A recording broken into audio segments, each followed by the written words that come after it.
ದೇಶಾದ್ಯಂತ ರೈತರನ್ನ ಜಾಗೃತಿ ಮಾಡಲಿಕ್ಕೆ ಎಲ್ಲ ರಾಜ್ಯಗಳಲ್ಲಿ ಕಿಸಾನ್ ಮಹಾ ಪಂಚಾಯತ್ ಅಂತೇಳಿ ದೊಡ್ಡ ದೊಡ್ಡ ಅಧಿವೇಶನಗಳನ್ನು ಮಾಡ್ತಾ ಇದ್ದೀವಿ.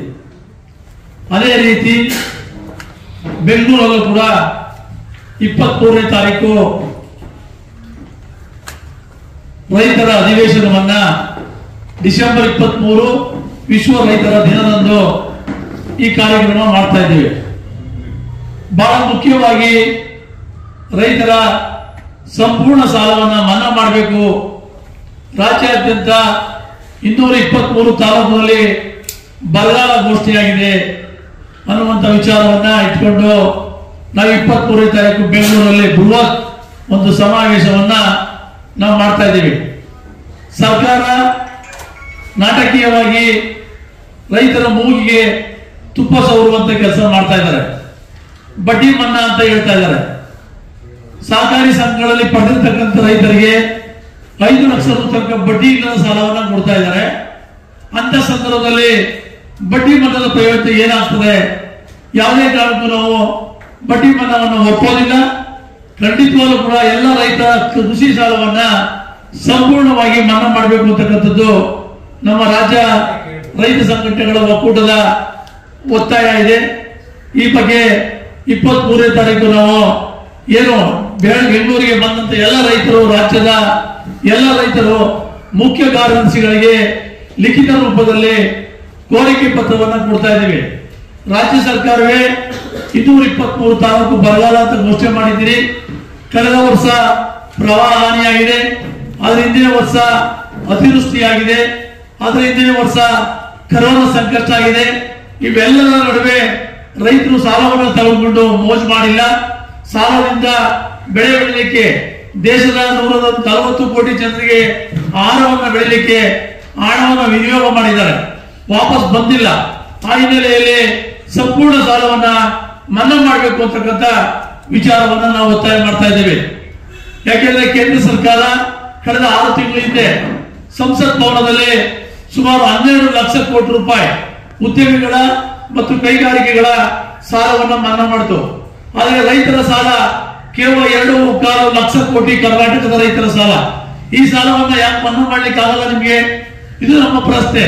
ಮುಂದೆ ಬರ್ತಕ್ಕಂಥ ಲೋಕಸಭಾ ಚುನಾವಣೆಯಲ್ಲಿ ನೀವು ಎಚ್ಚೆತ್ತುಕೊಂಡು ರೈತರ ಸಾಲವನ್ನ ಮನ್ನಾ ಮಾಡದೇ ಇದ್ರೆ ಸರಿಯಾದಂತ ಪಾಠವನ್ನು ಕಲಿಸಬೇಕಾಗ್ತದೆ ಅನ್ನುವಂಥ ಜಾಗೃತಿಯನ್ನು ಮಾಡಲಿಕ್ಕಾಗಿ 23ನೇ ತಾರೀಕು ಬೆಂಗಳೂರಲ್ಲಿ ಮಹಾ ಅಧಿವೇಶನವನ್ನು ಮಾಡ್ತಾ ಇದ್ದೀವಿ ಅನ್ನುವಂತ ಮಾತನ್ನ ಹೇಳ್ತಾ ಇದ್ದೀನಿ.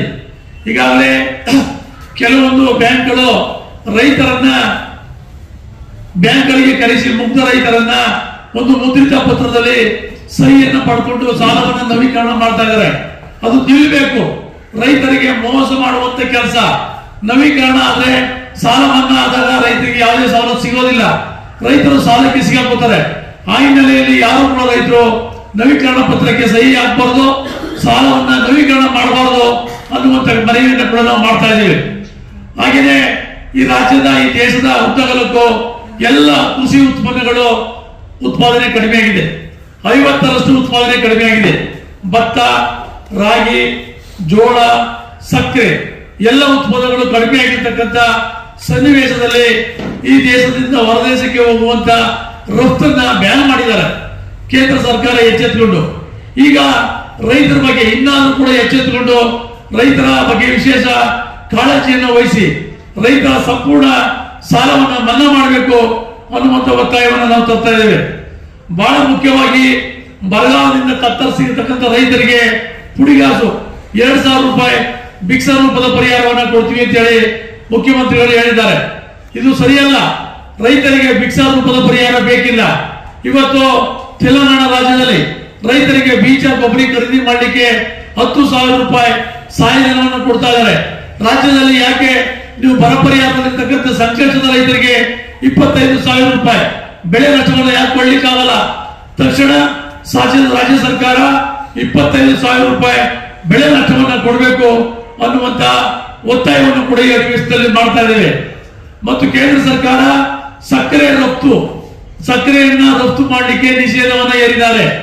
ಕಬ್ಬಿನ ಉತ್ಪಾದನೆ ಕಡಿಮೆ ಆಗಿದೆ 50% ಮತ್ತು ಕಬ್ಬಿನಿಂದ ಎಥನಾಲ್ ಉತ್ಪಾದನೆ ಕೂಡ ಮಾಡಿ ಪೆಟ್ರೋಲ್ ಜೊತೆ ಮಿಶ್ರಣ ಮಾಡ್ತಿದ್ರು, ಅದನ್ನು ಕೂಡ ಉತ್ಪಾದನೆ ಮಾಡಬೇಡಿ ಅಂತ ಹೇಳಿ ಬ್ಯಾನ್ ಮಾಡಿದ್ದಾರೆ. ಇದು ಕಬ್ಬು ಬೆಳೆಗಾರರಿಗೆ ಆತಂಕವನ್ನು ಉಂಟು ಮಾಡುವಂತ ಸನ್ನಿವೇಶ ನಿರ್ಮಾಣ ಆಗಿದೆ. ಗಾಯದ ಮೇಲೆ ಬರೆ ಹಿಡಿದಂತಾಗಿದೆ. ಕೇಂದ್ರ ಸರ್ಕಾರ ಕೂಡಲೇ ಮರುಪರಿಶೀಲನೆ ಮಾಡಿ ಕಬ್ಬು ಬೆಳೆಗಾರರ ಹಿತರಕ್ಷಣೆಯನ್ನು ಮಾಡಬೇಕು ಅನ್ನುವಂಥ ಒತ್ತಾಯವನ್ನು ತರ್ತಾ ಇದ್ದೇವೆ. ಹಾಗೆಯೇ 140 ಕೋಟಿ ಜನರಿಗೆ ರೈತರು ಆಹಾರವನ್ನು ಬೆಳ್ಕೊಡ್ತಾ ಇದ್ದಾರೆ. ಆದರೆ ರೈತರಿಗೆ ಒಂದು ಜೀವನ ಪದ್ಧತಿ ಇಲ್ಲ. 60 ವರ್ಷ ತುಂಬಿದಂತ ಎಲ್ಲ ಸರ್ಕಾರಿ ನೌಕರರಿಗಾಗಲಿ ಅಥವಾ MLA MP ಗಳಿಗಾಗಲಿ ಅವರಿಗೆ ಪೆನ್ಷನ್ ಕೊಡ್ತಾರೆ. ರೈತರಿಗೆ ಜೀವನ ಪದ್ಧತಿ ಇಲ್ಲ. ಆ ಹಿನ್ನೆಲೆಯಲ್ಲಿ 60 ವರ್ಷ ತುಂಬಿದ ಎಲ್ಲ ರೈತರಿಗೂ ಕೂಡ 5,000 ರೂಪಾಯಿ ಪೆನ್ಷನ್ ಅನ್ನ ಕೊಡುವಂತ ಯೋಜನೆಯನ್ನ ಜಾರಿಗೆ ತರಬೇಕು ಅನ್ನುವಂಥ ಒತ್ತಾಯವನ್ನು ಕೂಡ ಮಾಡ್ತಾ ಇದ್ದೀವಿ. ಹಾಗೆಯೇ ರೈತರ ಮಕ್ಕಳು ಕೃಷಿಯಿಂದ ವಲಸೆ ಹೋಗ್ತಾ ಇದ್ದಾರೆ. ರೈತರ ಮಕ್ಕಳನ್ನ ಮದುವೆ ಆಗಲಿಕ್ಕೆ ಹೆಣ್ಮಕ್ಳು ಹೋಗ್ತಾ ಇಲ್ಲ. ಇಂಥ ಸನ್ನಿವೇಶದಲ್ಲಿ ಕೃಷಿ ಕ್ಷೇತ್ರ ಉಳಿಬೇಕಾದ್ರೆ, ರೈತರ ಮಕ್ಕಳಿಗೆ ಒಂದು ಅಪಾಯದಿಂದ ಪಾರಾಗಬೇಕಾದ್ರೆ, ರೈತರ ಮಗನನ್ನು ಮದುವೆಯಾಗುವ ವಧುವಿಗೆ ಸರ್ಕಾರಿ ಕೆಲಸದಲ್ಲಿ 10% ಮೀಸಲಾತಿಯನ್ನ ಕೊಡ್ತೀವಿ ಎನ್ನುವಂತ ನೀತಿಯನ್ನ ಜಾರಿ ತಂದ್ರೆ ಸ್ವಲ್ಪ ಮಟ್ಟಿಗೆ ಸಮಸ್ಯೆಗೆ ಪರಿಹಾರ ಸಿಗ್ತದೆ. ಈ ದಿಕ್ಕಲ್ಲೂ ಕೂಡ ಸರ್ಕಾರ ಆಲೋಚನೆಯನ್ನು ಮಾಡಬೇಕು ಅನ್ನುವಂಥ ಒತ್ತಾಯವನ್ನು ತರ್ತಾ ಇದ್ದೇವೆ. ಹಾಗೆಯೇ ರಾಜ್ಯಾದ್ಯಂತ ಸುಮಾರು 8 ಲಕ್ಷ ಜನ 1 ಎಕರೆ 2 ಎಕರೆ ಬಡವರು ಕೂಲಿ ಕಾರ್ಮಿಕರು ಜಮೀನನ್ನು ಉತ್ಕೊಂಡು ವ್ಯವಸಾಯ ಮಾಡ್ತಾ ಇದ್ದಾರೆ. ಬಗರುಕ್ಕುಂ ಸಾಗುವಳಿ ಅಂತ ರೈತರಿಗೆ ಸಾಗುವಳಿಯ ಪತ್ರವನ್ನ ಕೊಡದೆ ದೊಡ್ಡ ದೊಡ್ಡ ರೈತರಿಗೆ ಮಾತ್ರ ರಾಜಕಾರಣ ಮಾಡ್ತಾ ಇದ್ದಾರೆ. ತಕ್ಷಣ ಏನು 8 ಲಕ್ಷ ಜನ ಬಡವರಿದ್ದಾರೆ, ಕೂಲಿ ಕಾರ್ಮಿಕರಿದ್ದಾರೆ, ಅವರಿಗೆ ಬಗರುಕ್ಕುಂ ಸಾಗುವಳಿ ಪತ್ರವನ್ನ ಕೊಡುವಂತ ಕೆಲಸವನ್ನ ಮಾಡಬೇಕು.